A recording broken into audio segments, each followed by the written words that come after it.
예수님의 이름으로 감사하며 기도드렸습니다. 아멘. 오늘 우리에게 주신 하나님의 말씀은 마태복음 7장 12절의 말씀입니다. 마태복음 7장 12절의 말씀입니다.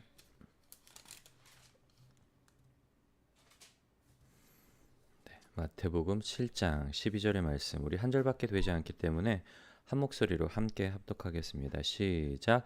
그러므로 무엇이든지 남에게 대접을 받고자 하는 대로 너희도 남을 대접하라. 이것이 율법이요 선지자니라. 아멘. 오늘 임원교육 13과의 제목을 우리 같이 한번 읽어볼까요? 시작. 제자는 전 인격이 하나님의 은혜에 사로잡힌 사람이다. 아멘. 제자는 어떤 사람인가 하면 전 인격이 하나님의 은혜에 사로잡힌 사람이다. 오늘 13과, 사실 13과가 강의 내용이 굉장히 그 책의 분량에 보면 굉장히 좀 짧아요. 오늘 나눠드린 프린트만을 봐도 다른 때는 이 앞 2장 이렇게 되어 있었는데 오늘은 딱 한 장만 있을 정도로 굉장히 짧은 내용인데요. 오늘 제목처럼 우리가 13과를 통해서 다루려고 하는 내용은 인격에 대한 부분이에요. 인격에 대한 부분. 인격을 정의하는 그 내용을 보면 서양과 동양에 약간 차이가 있더라고요. 저도 좀 공부를 하면서 인격이 뭘까 이렇게 좀 찾아보니까 그 인격을 생각하는 어떤 바라보는 그 내용이 서양에서는 어떻게 인격을 정의를 하고 있는가 하면 이성적인 본성을 가지고 있는 개별적인 실체이다라고 그렇게 정의를 하더라고요. 우리가 어떤 우리 개인의 어떤 인격적인 존재다라고 이야기할 때 서양에서는 이성을 가지고 있는, 그리고 이성적 본성을 가지고 있는 개별적인, 그리고 실체다라고 그렇게 생각을 합니다. 그리고 더 나아가서 이 서양에서는 인격을 이야기할 때 사랑이나 의무나 도덕성 등을, 이런 어떤 요소들을 인격적인 요소로 포함시키기도 한대요. 사랑, 의무, 도덕성 같은 어떤 그런 성품들도 이 인격의 요소 안에 이렇게 집어넣고, 동양에서는 인격을 어떻게 정의를 하는가 하면 개인으로서 자기만의 특징을 포괄하는 개념이라고 그렇게 정의를 내리고 있는데, 서양과 동양의 가장 큰 차이점은 동양에서는 인격을 어떤 개념으로 보는가 하면 인격을 도덕적 자질로 생각하는 경향이 강하대요. 인격하면은 어떤 도덕적인 요소들, 도덕적인 어떤 자질을 가지고 있는 어떤 한 개체다라는 그런 정의를 내리고 있는데요. 오늘 그 제자는 전 인격이 하나님의 은혜에 사로잡힌 사람이다라고 얘기할 때, 이 오스왈드 챔버스 같은 경우에는 서양 목사님이잖아요. 그래서 우리가 그런 어떤 개념을 놓고 본다면 전 인격이라고 이야기할 때에 아마 사랑, 의무, 도덕성 같은 우리 안에 있는 어떤 다양한 어떤 요소들에서 하나님의 은혜에 사로잡힌 바 되는 그런 사람이 제자다라고 이야기를 할 수가 있는데요. 전 인격이라고 이야기를 할 때 우리를 이제 집으로 비유를 한다면, 제가 한번 예전에 말씀을 드렸던 기억이 나는데, PG에서 이제 DTS 훈련을 받을 때 그 강사로 오셨던, 일주일간 이제 한 과목씩 이제 배우면서 3개월 정도 이제 렉처 기간이라고 해서 3개월 동안을 강의를 들어요. 근데 보통 일주일간 한 과목을 한 그 강사분이 오셔서 가르쳐 주시는데, 그때 영적 전쟁이었나 아마 중보기도였나 정확한 과목은 기억이 안 나는데, 현재 로컬 목사님이 오셔서 그런 이야기를 하더라고요. 여러분, 크리스찬들도 귀신 들릴 수 있냐?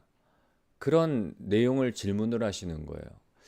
믿는 사람들도 귀신이 들릴 수 있냐? 그래서 저는 당연히 크리스찬들은 들릴 수 없다. 왜냐하면 성경 말씀에 보면은 예수님께서 비유로 말씀하실 때 강한 자가 와서 그 강한 자를 더 결박하지 않고서는 그 세간을 늑탈할 수 없다라는 비유를 말씀하시잖아요.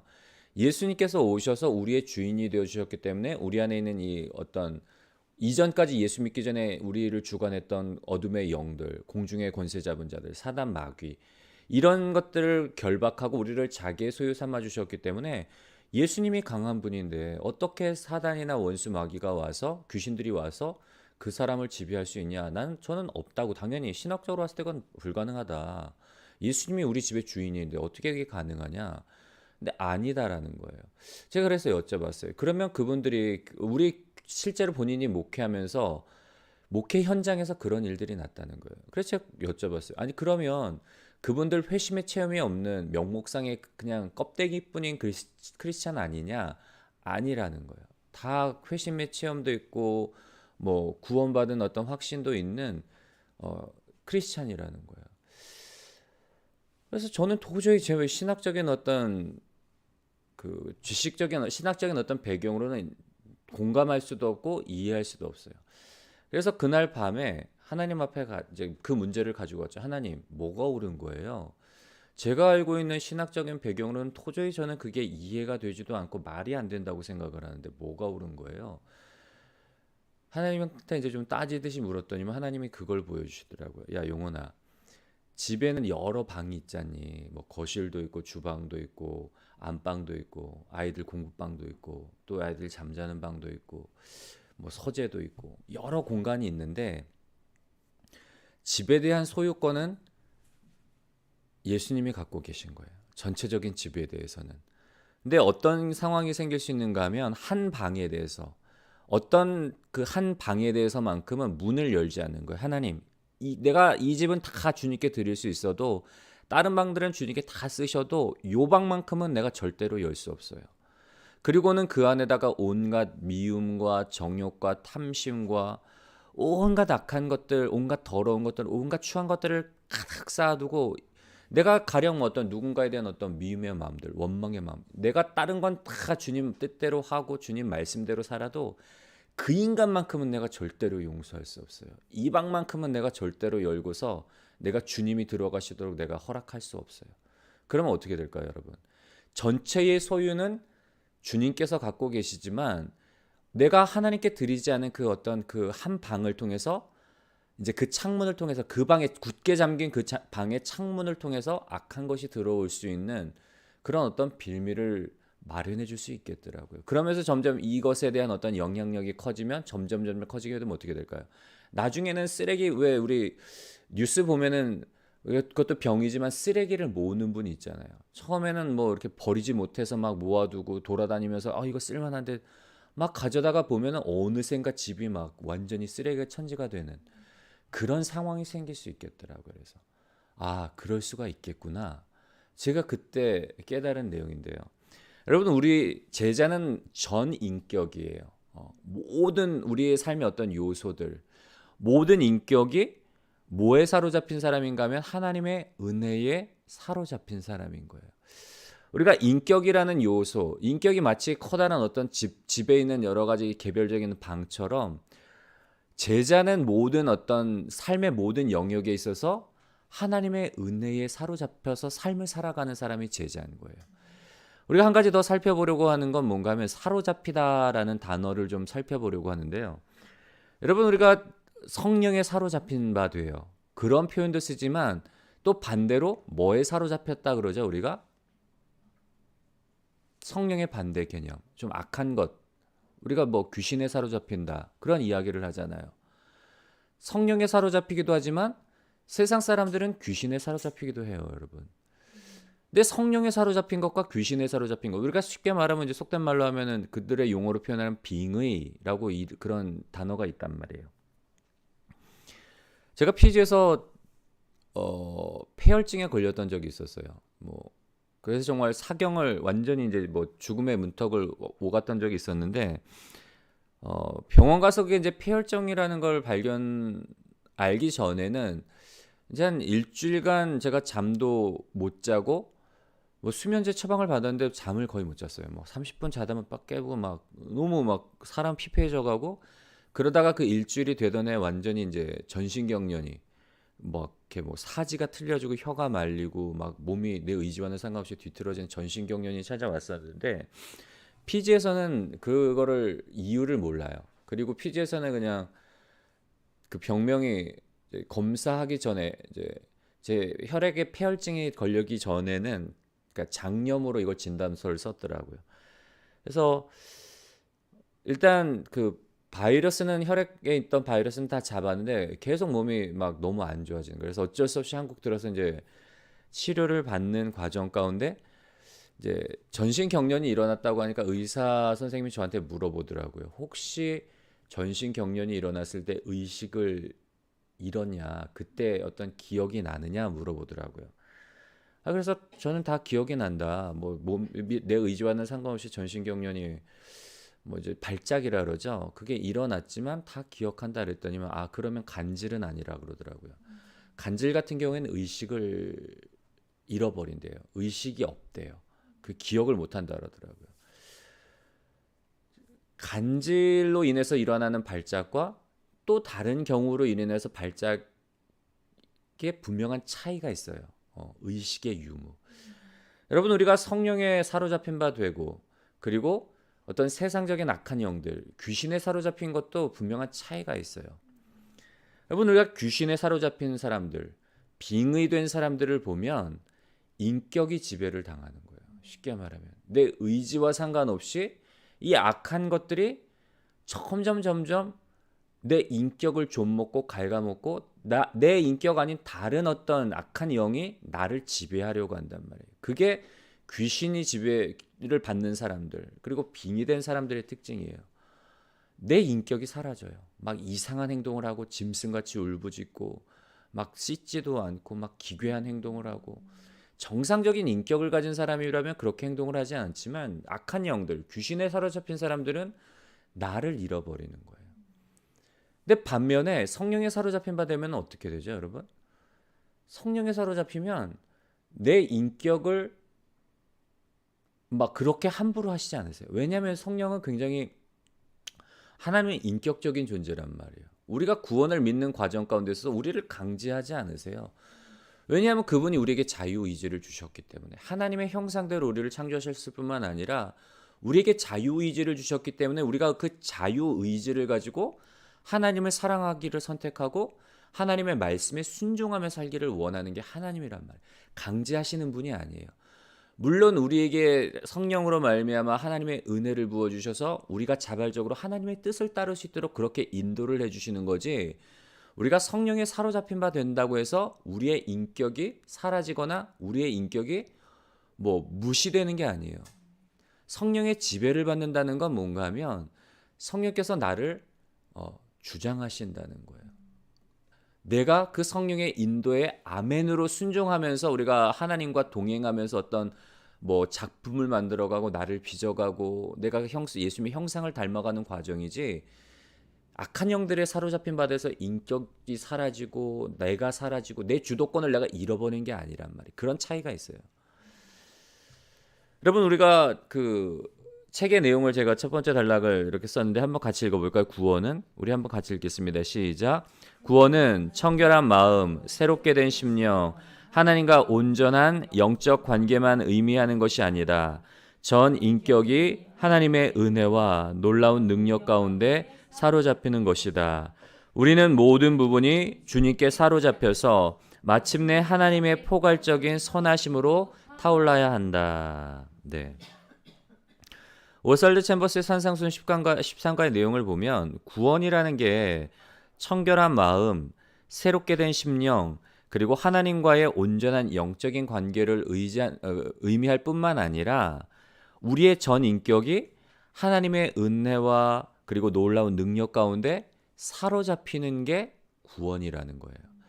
이렇게 우리의 전 인격이 사로잡힌 바 됨으로 인해서 우리가 그런 상황이 되면 우리는 그 하나님의 어떤 그 선하심을 온전히 드러낼 수가 있는 거예요. 내가 어떤 부분에서 있어서만큼은 여기는만큼은 절대 안 돼요. 내가 이 부분만큼은 내가 하나님의 뜻대로 살아갈 수 없어요. 그러면 그 전인격이 아니잖아요. 근데 나의 전인격을 성령께서 주관하시도록 내어 맡기면 그 삶을 통해서 내 삶을 통해서 내 인격을 통해서 하나님의 그 선하심이 마치 밝은 빛처럼 밝게 드러난다는 거예요. 여러분 마태복음 5장 16절의 말씀을 보면 이와 같이 너희 빛을 사람들 앞에 비치게 하여 그러므로 너희 착한 행실을 보고 하늘에 계신 너희 아버지께 영광을 돌리게 하라라는 말씀이 마태복음 5장 16절에 나와 있어요. 이와 같이 너희 빛을 사람들 앞에 비치게 하여 그들로 너희 착한 행실을 보고 하나님 아버지께 영광을 돌리게 하라. 우리의 삶을 통해서 하나님의 그 선하신 빛을 우리는 밝히는 게 우리의 어떻게 보면 목적이란 말이에요. 삶의 목적 중에 한 가지란 말이에요. 우리의 빛. 말씀을 묵상하면서 그런 삶이 과연 무엇과 같을까 생각을 해보니까 여러분 모세가 광야에서 40년 동안 유리하며 방황하면서 삶의 어떤 의미를 잃어버렸을 때 하나님이 모세에게 먼저 다가오셔서 모세를 부르시잖아요. 그때 나타난 모습이 뭐죠? 가시던 불 속에서 불타는 그 모습을 발견하고 달려가요. 보통 이제 광야지대에서 이제 썬부시라고 해가지고 여러분 서부 영화 보면은 바람이 슉 이러면서 막 대글대글대글 굴러가는 그 풀더미 보이잖아요. 서부 영화 같은 데 보면은 막 그 배경 할 때 나올 때 바람이 한번 슉 불면은 막 바람에 막 이리저리 밀려다니는 그 막 그 스폰지 같은 동그란 그 모양의 어떤 그런 그 바짝 마른 그런 것들을 이제 썬부시라고 그러거든요. 그 가시덤불 같은 경우. 그런 건 바짝 말라 있기 때문에 불 붙으면 그냥 우리 집더미, 집단 불태우에 확 타버리잖아요. 그렇게 타버리고 싹 사라진단 말이에요. 재만 남는단 말이에요. 그런데 그 가시덤불에 불이 붙었는데 이게 사그라들지 않는 거예요. 그러니까 이게 광야에서 모세가 그걸 보고 너무 신기한 거예요. 이게 도대체 무슨 일이지? 그래서 다가갔는데 하나님이 그런 모습으로 나타나셔서 모세에게 말씀을 하신단 말이에요. 여러분 우리의 존재는 그런 거예요. 우리의 전 인격이 하나님의 어떤 능력에 사로잡힌 바 돼서 우리 안에 그 빛, 하나님의 그 선하심이 우리의 전 인격을 통해서 발현될 때에 사람들이 우리의 모습을 보면서 야 이게 도대체 어떻게 된 일이냐, 어떻게 저 사람은 저런 고난 가운데서 저런 참 절망적인 상황 가운데서 저렇게 기쁨을 잃어버리지 않고 저렇게 감사의 삶을 살 수 있을까, 저렇게 얼굴에서 해같이 광채가 날까. 세상 사람들이 너무 신기해서 보는 거예요. 이게 도대체 어떻게 된 일인가. 우리의 삶은 그런 삶이라는 거예요. 우리가 우리의 전 인격이 하나님의 성령의, 하나님의 은혜에, 하나님의 능력에 사로잡힌 바 되면 그걸 통해서 우리의 삶을 통해서 하나님의 선하심이 온전히 발현될 때에 그런 역사가 일어난다는 거예요. 그래서 제자는 전 인격이 하나님의 은혜에 사로잡힌 사람인데요. 두 번째 단락에 보면은 이제 의에 대한 긍정적인 한계하고 그 내용들, 우리 첫 번째 단락을 한번 같이 읽어볼까요? 시작. 우리 안에 있는 하나님의 은혜가 외부로 나타날 때 그 한계는 우리의 몸이다. 우리는 진리에 관한 분명한 지적 이해와 현실 속에서 그 이해가 나타나는 결과 사이에 분리를 만든다. 머리로는 알고 있는데 삶에서는 실천이 안 된다. 어떤 사람이 아무리 멋진 지적인 깨달음이 있더라도 실제로 그 깨달음이 현실적인 결과로 나타나지 않으면 예수님께서는 그 사람을 전혀 인정해주지 않으셨다. 예. 제자는 어떤 사람인가 하면 전 인격이 하나님의 은혜로 그리고 하나님의 능력에 사로잡힌 바 되는 삶을 살아가는 사람이 제자인데, 그런데 때로는 이걸 가로막는 장애물이 있대요. 그 장애물은 뭔가 하면 바로 우리의 육체라는 거예요. 우리의 육체. 이게 무슨 내용인가 하면 쉽게 말하면 그거예요. 머리로는 분명히 알고 있어요. 우리가 지적으로 동의를 해요. 아, 맞아. 제자는 모든 역량에 있어서 모든 인격적인 요소들, 뭐 사랑, 뭐 도덕적인 어떤 성품, 의무, 모든 어떤 인격적인 요소들 속에서 성령에 사로잡힌 바 되고 은혜에 사로잡히고 하나님의 그 능력에 사로잡혀서 하나님의 선하심을 나타내는 존재가 바로 제자야. 우리가 배워서 머리로는 알고 있는데 문제는 뭔가 하면 우리의 삶 속에서 실천이 안 되는 거예요. 우리의 육체가 이제 가로막고 있는 거죠. 장애물이 된다는 거예요. 여러분 아는 것과 믿는 것에는 분명한 차이가 있어요. 그 사막을 여행하는 여행자가 있는데 사막을 여행하기 위해서는 필수품 중에 한 가지가 뭐죠? 물을 꼭 챙겨 갖고 가잖아요. 왜냐하면 사막이라는 장소 자체가 물이 없는 건조한 지역이다 보니까 사막을 어떻게 좀 지나서 어떤 목적지로 가기 위해서는 반드시 물을 가지고 가야 돼요.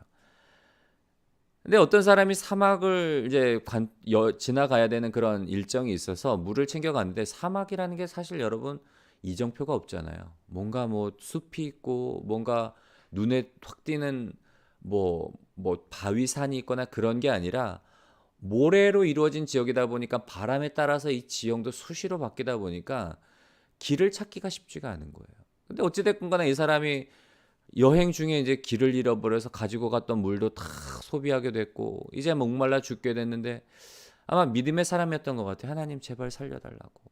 이제 길을 잃어서 사막에서 길을 잃어서 내가 죽게 됐다고. 가지고 온 물도 이제 다 떨어져서 목말라 죽게 됐다고. 어찌하면 좋냐고. 근데 이제 하나님이 그 사람의 기도를 들어주셔서 눈을 열어주시고 오아시스를 발견하게 된 거예요. 그래서 마지막 이제 남아있는 그 젖먹던 힘까지 다 짜내서 막 오아시스를 향해서 전력 질주하고 그 오아시스의 무릎을 탁 꿇은 다음에 야 물이다. 내가 이제 이 물을 마시면 내 갈증이 해결되겠구나. 내가 살겠구나. 여러분 그건 뭐예요? 이 사람한테 있어서 지식이란 말이에요. 물이라는 것도 알고 있고 이 물을 마시면 내 갈증이 해결될 거라는 사실도 알고 있어요. 그건 이 사람한테 있어서 뭔가 하면 지식이에요. 근데 그 지식이 이 사람의 목마름을 해결할 수 있나요? 아니면 해결할 수 없나요? 해결할 수 없어요. 지식은 목마름을 해결할 수 없어요. 목마름을 해결할 수 있는 도움을 줄 수는 있지만 직접적으로는 해결할 수 없어요. 이 사람이 목마름을 해결하기 위해서는 뭘 해야 되죠? 물을 떠서 마셔야 되는 거예요. 여러분 아는 것과 믿는 것은 이런 차이가 있는 거예요. 영접하는 자, 곧 그 이름을 믿는 자들에게는 하나님의 자녀가 되는 권세를 주셨나니 믿는다는 건 뭔가 하면 영접하는 거예요. 예수 그리스도를 나의 구원자로 나의 주인으로 내 삶의 주관자로 받아들일 때에 비로소 우리는 하나님의 자녀가 된단 말이에요. 아무리 복음에 대해서 수백 번, 수천 번, 수만 번을 들어도 예수 그리스도를 나의 구주로 영접하지 않으면 나는 구원받지 못한 거예요. 나는 하나님의 자녀가 아닌 거예요. 내가 예수님을 나의 구주로 영접할 때에 액션을 취할 때에 비로소 구원이 나의 삶에 영향을 주고 오늘 이 말씀처럼 내 모든 요소 가운데 하나님이 주관하시도록 내가 오픈을 해야지, 내가 내어 맡겨야지, 순종해야지 비로소 내 전 인격이 하나님의 은혜 아래서 하나님의 성품을 드러내는 그런 도구가 될 수가 있는 거예요. 근데 그걸 누가 가로막고 있는가 하면 때로는 우리의 육체가 가로막고 있다는 거예요. 우리의 자아. 이것만큼은 내가 절대로 오픈할 수 없어요. 이 사람만큼은 용서할 수 없어요. 이것만큼은 순종할 수 없어요. 지식과 행동에는 차이가 있다는 거. 두 번째로 보면 때로는 지나친 열심은 실체를 보지 못하게 하는 맹점이 있다. 얼마나 큰 열심과 열정을 가지고 무엇을 말했는가가 중요한 것이 아니다. 이런 것을 강조하면 하나님의 능력과 임재가 나타나지 않는다. 때로는 우리의 열심이 하나님의 의를 앞질러 갈 때가 있어요. 그래서 우리가 이제 예전에 이제 목사님들이 이제 후배 목사님들한테 이제 좀 좋은 권면을 줄 때 그런 말씀을 하시거든요. 누구누구 아무개 목사, 당신의 열심이 하나님의 열심을 앞질러 가지 않게. 그 얘기는 뭐죠?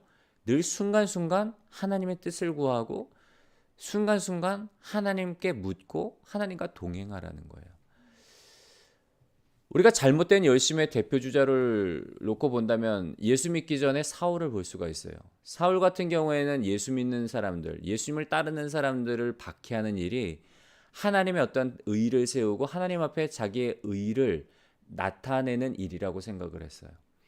그래서 그 열심을 가지고 예수 믿는 사람들을 핍박하고 박해하고 다메섹에까지 내려가서 그 유대 지도자들의 공문을 가지고 다메섹까지 내려가서 거기서도 또 사람들을 예수 믿는 사람들을 막 개종시키려고 핍박하고 박해하려고 내려가는 중간에 예수님을 만나게 되잖아요. 그런데 예수 믿기 전에 이 사울의 열심을 내면 낼수록 하나님을 대적하는 그런 열심이에요. 하나님의 뜻과는 점점 멀어져가는 열심이란 말이에요. 때로는 우리의 열심으로 인해서 그 하나님의 은혜와 하나님의 능력이 우리의 삶 가운데서 어떤 선한 영향력을 미치지 못하게 만드는 그런 일들을 우리가 한다는 거예요. 우리의 열심이. 그래서 중요한 건 늘 하나님과 동행하고 하나님의 뜻을 묻고 하나님의 은혜 아래 순간순간 하나님과 동행하는 일이 중요하다는 거. 무엇에 대해 말을 유창하게 잘하는 것은 종종 그렇게 행할 수 있는 능력을 다 소모하는 경우가 많다. 그래서 사람은 혀로 모든 것을 다 표현하는 것을 절제하고 대신에 행동으로 옮겨야 한다. 그런 내용이 있어요. 여러분, 우리가 때로는 아까 아는 것과 행동하는 것에는 분명한 차이가 있다고 말씀을 드렸는데, 그럼에도 불구하고 사람들이 듣는 것에, 말하는 것에는 굉장히 열심을 내지만, 그러나 행동을 통해서 내 삶을 변화시키는 데는 그렇게 열심을 내지 않는 이유가 있어요. 그건 뭔가 하면 우리가 듣는 것 그리고 말하는 것은 그렇게 힘들지 않아요. 그런데 우리가 알고 있는 그 지식을 따라 살아가는 것, 내 삶을 변화시키는 건 굉장한 노력이 필요하고 굉장한 삶의 고통이기 때문에, 왜냐하면 내 자아가 변화되는 거잖아요. 이건 영혼의 수술이란 말이에요. 내 골격이 바뀌어지고 내 생살이 찢겨지는 그런 어떤 그 아픔이 있단 말이에요. 내가 마주대야 하기 싫은 내 내면의 상처를 내가 직면해야 되고, 내가 인정하기 싫은 나의 추악함과 나의 죄성을 그 앞에 서야지 비로소 이게 말씀의 어떤 통해서 우리가 변화가 일어나는데, 그게 너무 고통스러운 거예요. 내 추악한 진실, 내 추악한 모습, 내 아픈 상처를 마주하고 싶지 않기 때문에 우리는 자꾸 이걸 방어 기제라고 이야기를 하거든요. 심리적으로 뭔가를 만들어서 그러지 않은 척, 내가 건강한 척, 아프지 않은 척 마주하고 싶지 않은 거예요. 그러다 보니까 열심을 내는데 어디까지? 듣는 것과 말하는 것, 쉬운 것에는 열심을 내요.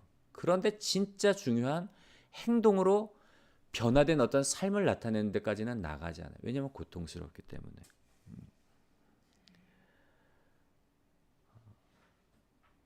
진리를 듣는 것을 좋아하지만 진리로 변화되기는 위에서는 깎이는 아픔이 필요하다는 거. 내가 변화되기 위해서는 깎이고 도려내는 그런 아픔이 수반이 돼요. 그러나 여러분, 우리는 그 과정을 거쳐야 돼요. 그래야지 하나님이 기뻐하시는 완전한 그리스도의 예수의 장성한 분량에 이르기까지 성장할 수 있기 때문에, 그래서 성령의 은혜와 성령의 능력이 필요한 거예요. 우리가 변화된 삶을 살아가는 데 있어서조차도, 구원에 있어서도 하나님의 전적인 은혜로 구원받지만, 우리가 제자로서 하나님의 자녀로서 완전히 살아가는 데 있어서도 우리는 하나님의 은혜와 하나님이 주시는 능력으로 살아갈 수밖에 없는 존재라는 사실, 여러분 좀 기억하셨으면 좋겠고요. 마지막에 이제 세 번째 단락에 보면 합리성에 대한 격언이 나오는데요. 우리 오늘 그 말씀, 본문으로 채택한 말씀이 나오잖아요. 그러므로 무엇이든지 남에게 대접을 받고자 하는 대로 너희도 남을 대접하라. 이 말씀을 가지고서 오스왈드 챔버스 같은 경우는 뭐라고 이야기를 하는가 하면, 이 말씀은 소극적인 의미가 아닌 적극적인 의미를 담고 있대요. 그래서 이 말은 남들이 당신에게 하지 말았으면 하는 것들을 당신도 남에게 하지 말라, 이제 그런 말과는 매우 다르다는 거예요. 남들이 나에게 하지 말았으면 하는 것들을 나도 남에게 하지 말라는 것, 이거는 소극적인 의미라는 얘기예요, 여러분. 나도, 내가 누군가가 나에게 이렇게 행동하니까 나도 싫은데, 나도 이렇게 하지 말아야겠다. 내가 저 다른 사람에게 이렇게 하지 말아야겠다. 이거는 소극적인 의미래요. 적극적인 의미는 뭔가 하면, 예수님께서 사랑하라고 말씀하셨기 때문에, 내 이웃을 내 몸처럼 사랑하라고 말씀하셨기 때문에 내가 무언가를 하지 않는 게 아니라 적극적으로 사랑하는 것, 적극적인 액션을 취하는 것. 나도 사람들이 이렇게 나한테 대했으면 좋겠다. 그러면 나는 그렇게 대하라는 거예요. 내가 대접받고 싶은 대로, 내가 사람들한테 사랑받고 싶은 대로 사람들을 사랑하는 거고, 내가 사람들한테 어떤 진실되게 인정을 받기 원하는 것처럼 그렇게 진실되게 사람들을 인정해주고 세워주라는 거예요. 그게 적극적인 의미라는 거예요. 단순히 소극적으로 내가 받기 싫은 행동들, 나도 남에게 하지 않는 것이 아니라 적극적으로 내가 사랑해주고 권면해주고 세워주고 인정해주는 정의, 뭐 이런 것들을 실천하며 살라는 거예요. 우리가 굵은 줄로 되어 있는 그 부분, 밑줄 친 그 부분 한번 같이 읽어볼까요? 시작. 은혜 아래서 우리가 자라난 영적 분량은 다른 사람을 향한 우리의 자세에서 나타난다. 예수님께서는 내 이웃을 내 몸과 같이 사랑하라고 말씀하셨다. 우리가 은혜 안에서 얼마나 자라났는가. 하나님의 그 전적인 그 은혜와 능력이 나의 전 인격을 얼마만큼 사로잡아서 내가 하나님의 인도를 따라서 얼마만큼 내가 성장이 일어났고 변화가 일어났는지를 알 수 있는 그 척도는 뭔가 하면 다른 사람을 향한 우리의 삶의 자세를 보면 알 수 있다는 거예요. 내가 진짜 변화된 사람인지, 내가 진짜 좋은 열매를 맺고 있는지는, 선한 열매를 맺고 있는지는 내 삶, 특별히 다른 사람을 향한 나의 삶을 보면은 알 수 있다는 거예요. 마지막 단락 우리 함께 읽고 이제 말씀을 마무리하도록 하겠습니다. 다른 사람에게서 시작. 다른 사람에게서 의를 찾으려고 하지 말고 계속 당신 자신이 의로울 수 있도록 하라. 우리는 언제나 이 세상에서 공의를 구하지만 공의 같은 것은 이 세상에 없다. 예수님께서는 절대 너를 위해 공의를 구하지 말고 언제나 다른 사람에게 공의를 행하는 것을 멈추지 않도록 하라고 말씀하셨습니다. 우리는 세상에 어떤 정의를 원하고 공의를 원해요. 인간관계에 있어서도 이거 unfair해, 이거 불공평해, 그렇게 이야기를 할 때가 있다는 거예요. 세상은 근데 공평이 없다는 거예요. 공의가 없다는 거예요. 언제까지요? 내가 공의를 행하며 살아갈 때까지 세상이 정의롭고 세상이 공의롭기를 바라지 말래요. 세상의 정의는 누가 만들어가는 거라고요? 내가 만들어가는 거예요. 내가 정의롭게 행동하고 내가 공의롭게 행동하고 내가 사람을 사랑하면 비로소 하나님의 나라가 우리의 삶을 통해서 이루어간다는 거예요. 그리고 사람들이 우리의 삶을 보면서 하나님의 존재를 알게 되고 하나님께 영광 돌려드리게 되고 하나님의 그 은혜 안으로 들어오게 된다는 거예요. 불타지 않은 그 가시덤불처럼, 하나님의 영광을 나타냈던 그 가시덤불처럼 우리의 전 인격이 하나님의 성령의 어떤 인도함을 받고 은혜 아래 우리가 그 은혜를 따라 살아갈 때에 우리가 빛처럼, 하나님의 영광을 나타내는 빛처럼 온전한 삶을 살아나갈 수 있다는 것.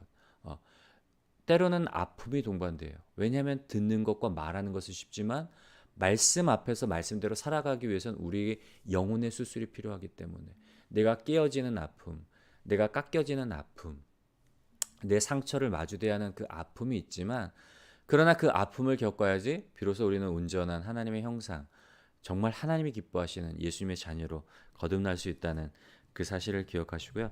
오늘도 말씀 생각하면서 우리가 기도하시고 40분에 우리 뭐 기도 말씀 가지고 기도가 일찍 끝나면 개인의 기도 제목들 가지고 기도하시다가 40분의 친교실에 모여서